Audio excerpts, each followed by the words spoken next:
बिस्मिल्लाहिर्रहमानिर्रहीम। शुरू अल्लाह के नाम से जो बड़ा मेहरबान नहायत रहम वाला है। अस्सलामु अलैकुम।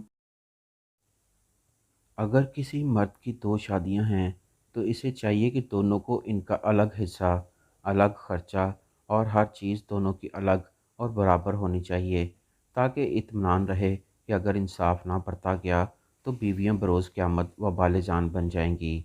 जहाँ तक बात है हम बिस्तरी की, तो हर एक बीवी से अलग होकर हम बिस्तरी की जाए। इस्लाम भी यही तालीम देता है कि दोनों के साथ एक जगह हम बिस्तरी जायज़ नहीं।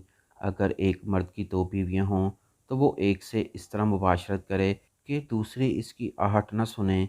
ऐसा करना मकरूह है। अगर एक बीवी से हम बिस्तरी कर ली है और इसी रात दूसरी बीवी से हम बिस्तरी करना चाहते हैं तो पहले गुस्ल करें, फिर दूसरी बीवी या फिर इसी बीवी के साथ हम बिस्तरी करें।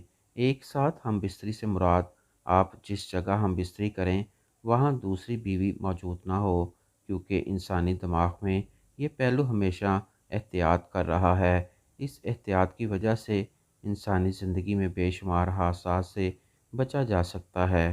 यही पहलू एक औरत में दूसरी औरत ख़ास तौर पर इसके शौहर का अगर इससे ताल्लुक़ हो, चाहे बीवी होने के नाते से ही क्यों ना हो, बहुत ज़्यादा एहतियात की ज़रूरत है, क्योंकि बाज़ औक़ात बेएहतियाती नफ़रत का सबब बनती है। मर्द अपनी बीवी से इस अंदाज से हम बिस्तरी करे कि दूसरी बीवी इस अमल को देख रही हो तो इसके अंदर हसद की वजह से एक ख़ास एंजाइम और रतूबत पैदा होती है जो दिल और असाबी अमराज का बायस बनती है। इसलिए अगर खुशगवार ज़िंदगी गुजारना है तो दोनों बीवियों के दरमियान इंसाफ और एहतियात को मलूज़ खातर रखा जाए।